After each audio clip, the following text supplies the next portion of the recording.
Greetings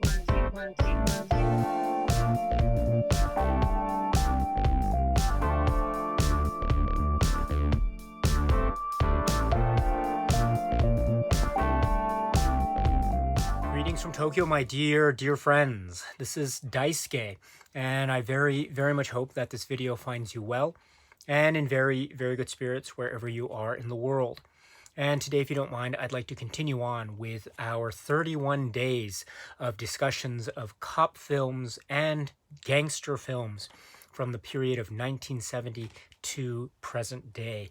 And now let us focus on the gangster film component of that. I'd like to talk today, if I may, about a film from 1976. Again, it could be said to be in the gangster genre. It is a very special film. It has, it's one that I've seen since I was a young boy growing up, and I remember first watching it on the VHS cassette that my parents very kindly purchased for me, for all of us to watch for a home video family viewing entertainment. And from then on, it captured my heart in a manner of speaking, and I should say very emphatically, it captured my heart, and it still resonates with me because it is so charming, so fun, so cute, so filled with a lot of joyous energy and excitement and wonderful songs and great numbers. And it reminds me of the times that I spent as a kid growing up watching films like this film, as well as other things. And so even now when I watch it, I am very pleasantly reminded of those days, as well as feeling very happy and feeling very lively, because this film is giving me that sense of energy and spirit and liveliness. So I'm speaking about this film from 1976, and it is from the filmmaker Alan Parker, and it is this film, Bugsy Malone. Bugsy Malone, as I say, is a very special film. It is a musical. It is a film that is about this gangster underworld of sorts, or a turf war in a manner of speaking. And of course, we know that it has a number of interesting traits to it. It is a story, as I say, taking place during this type of seemingly Prohibition era type of early 20th century setting or landscape. And the characters here are Bugsy Malone, Tallulah, Blousey Brown, Fat Sam, Dandy Dan, etc. And they are each engaged in one way or another with this struggle, this gangland struggle for some kind of control, having to do with, as I say, turf war control, having to do also with an emerging technology in terms of weaponry and the like. Now, there are a number of interesting elements off the bat when it comes to Bugsy Malone. First off, we have all the players, all the performers,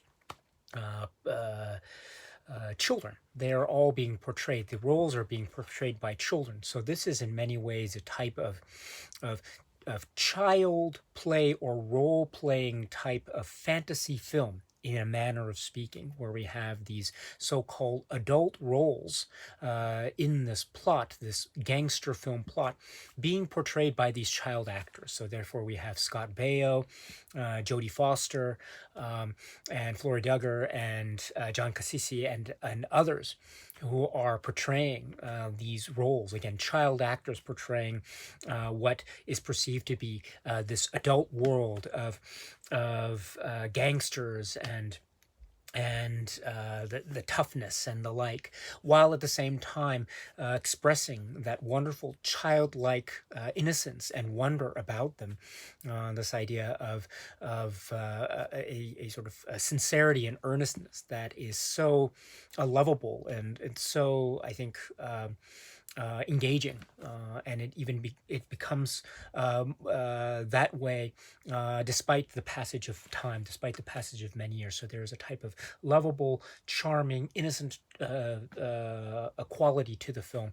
I think due in large part to the fact that these are child actors who are portraying these roles of gangsters, and it has therefore that wonderful sense of make believe. And when I was a kid watching this, I must say that it really helped me to engage in my own sense of, say, imagination, because I could think as a kid watching this, I could think too that, oh yes, I know exactly what this is. This is like me playing in the playground, or me pretending to be a gangster, and I could pretend along with my friends as we were watching this, because we were seeing our, in a manner of speaking, we were seeing our imagination unfold before our very eyes. In other words, we could imagine the play acting that we were seeing on the screen or on the television set when we were watching this. So in that way, it became such a strong, indelible part of my, say, childhood cinema journey. And because of that strong, indelible link that I have, it remains very close to my heart even to this day. So that's one aspect about that. And then in that discussion, there is, of course, the great performances. The John Cassisi and Flory Duggar, who play Fat Sam and Blousey Brown, respectively. And I should say, too, that many years later, or actually, I'm now in my early 40s, but some time ago, several years back, I had, grown up, and I was, traveling, and we were, my wife and I were traveling to Las Vegas. And we were in one of the hotels in Las Vegas. And while we were walking in one of the hotel lobbies or something, from the other direction actually came someone who I thought, oh, this is someone who I recognize from somewhere, but I wonder where it is. And it suddenly dawned upon me that the person who was approaching us in that lobby area in a particular hotel in Las Vegas was none other than John Cassisi, who is the actor who performed the role of Fat Sam here. And so I couldn't help myself. This was before the iPhones and things like that were now or smartphones and the like. So I didn't have the opportunity to take a picture or anything like that. But I went up to him, and I didn't want to interrupt him so much, because he was, I think, there with what appeared to be his loved ones, his family. So maybe it was a vacation, a private vacation. So I didn't want to disturb him, but I just wanted to I went up to him, and I apologized profusely for disturbing him on his vacation. But then I said to him, John Cassis, I said to him, I just want to say that, I know you from the great film Bugsy Malone, and I just want to say that you really gave my childhood a lot of happiness because of your contribution to that film. I just wanted you to know, so thank you very much. So that's what I said to him. And John Cassisi, he was so generous, and he was so kind, and he, despite the fact that he was there in sort of a private vacation setting, he just stopped for a moment and took the time to respond to me. He said, thank you so much. He shook my hand, and he said some really kind words. Thank you so much. That really means a lot to me, he said. So I just wanted to express that. So there is that. So I met Fat Sam in Las Vegas. So that was one of the great chance meetings, or chance, say, celebrity encounters of my life, I should say. So that's one of the nice memories I have associated with this film. And then also, and then of course there are the great performances from Scott Baio and Jodie Foster. Jodie Foster playing Tallulah, and then Scott Baio, of course, playing Bugsy Malone, who is of course featured in the title of the film. And Bugsy Malone has this wonderful, charming, affable, roguish quality to him as a character, right? All right, everybody loves that man, Bugsy Malone, as it says in the Paul Williams song, and then and then everyone is wanting to be a part of what it is he's about in whatever fashion, except of course that wonderful dynamic between the character of Bugsy Malone and Blousey, the Flory Duggar and Scott Baio relationship. So that forms, I think, a really interesting twist to the proceedings, but in a very fun and charming and affable way. So Scott Baio, it's a great in my eyes. It really is one of the greats. And then of course Jodie Foster playing Tallulah, One of the great things about this film is the musical numbers, and I'll get to that momentarily. But one of the great musical, there's so many great musical numbers here, but it's great to see her in that performance element. Her character of Tallulah is in many ways the star of the show. We have Fat Sam's Grand Slam Speak Easy. And so she has a really crucial role in that. And also we have the star appeal of Jodie Foster. This is a film from the mid to late 70s, and so already she is emerging, if not already emerged, as a very, very popular and a very famous child star. And so, and then she brings so much, I think. There's a type of a snap and a type of cleverness and wittiness to the way that she delivers dialogue, the way that she gives so much life and dynamism to this great character of Tallulah that she plays. So, and that's, I think, due to the intelligent charm and wit of the performance by Jodie Foster here. So it's a great one. So fantastic, fantastic, fantastic across the board. And then, of course, I alluded to the fact that this is a film that has a number of interesting twists and surprises. And I don't want to go into too much about it, but because I want to preserve the surprise for those of you who have yet to see it. But it has some interesting twists and takes on the technology that's being used in this particular world. I mentioned the idea of one of the reasons for the turf war is this idea of escalating weaponry and advancements in technology with regard to the quote-unquote firearms. And I use that air quotes very purposefully, because that is one of the really interesting, charming elements about this, in terms of what the, say, physics are of this world and how this world operates in terms of quote-unquote life and quote-unquote death, as well as the idea of what it is that is considered to be dangerous weaponry, and how that plays in really almost in a very tender way to this idea of make-believe and imagination and playing in the playground that I was referring to earlier in the video. And then we go to one of the other great showstopper aspects of this film, which is the music. The musical numbers are what makes this another great, charming work indeed. This is a musical.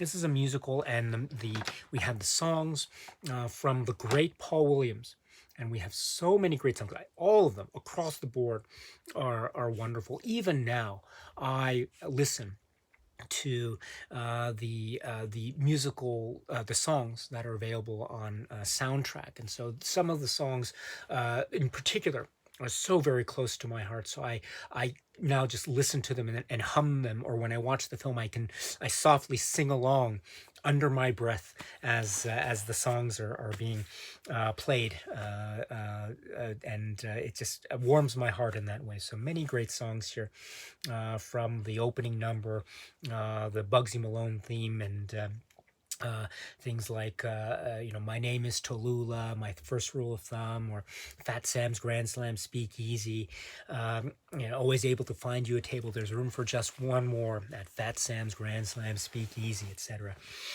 Once you get here, feel the good cheer, like they say in the poem, etc., etc. And then there's some other great ones like Ordinary Fool. That's often regarded as being one of the classics. I mean, they're all classics, but among the classics, or an example of a classic song from the set of great songs is Ordinary Fool. I love that song to bits. I really do. I think it's so beautiful, and so has that air of melancholy and yearning and loss. Right, only a fool like fools before me. It just makes there's I'm moved just to think back on, or just recall that song and how it's performed. What a lovely song it is indeed. So that is just yet another great way in which this film shines. Bugsy Malone as a film really, really shines. As I say, it has its own, it operates on its own set of, say, physics, rules of physics in a manner of speaking. And so you go along with the make-believe, the imagination, the song and dance numbers, and the story too. And that's helped along, I think, truly by the great performances, again, under the direction of Alan Parker. What a great film this is. It is a gangster film. It is a fun gangster film. It is a wonderful, heartwarming gangster film. It is one for the ages. This is the film called Bugsy Malone. Okay, my dear friends, so that's it for now. And so until we meet again, please be happy and healthy and well. And please keep on watching a lot of great, great movies. Thank you so much, as always, for your time. I very, very much appreciate it. Stay strong, stay safe, and cheers.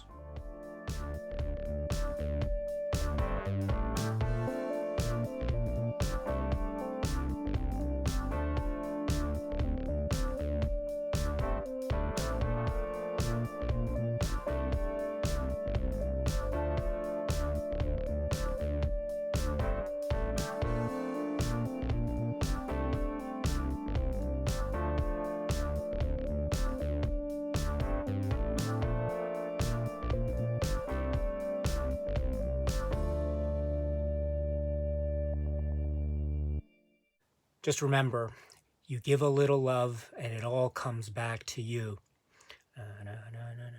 You know you're going to be remembered for the things that you say and do.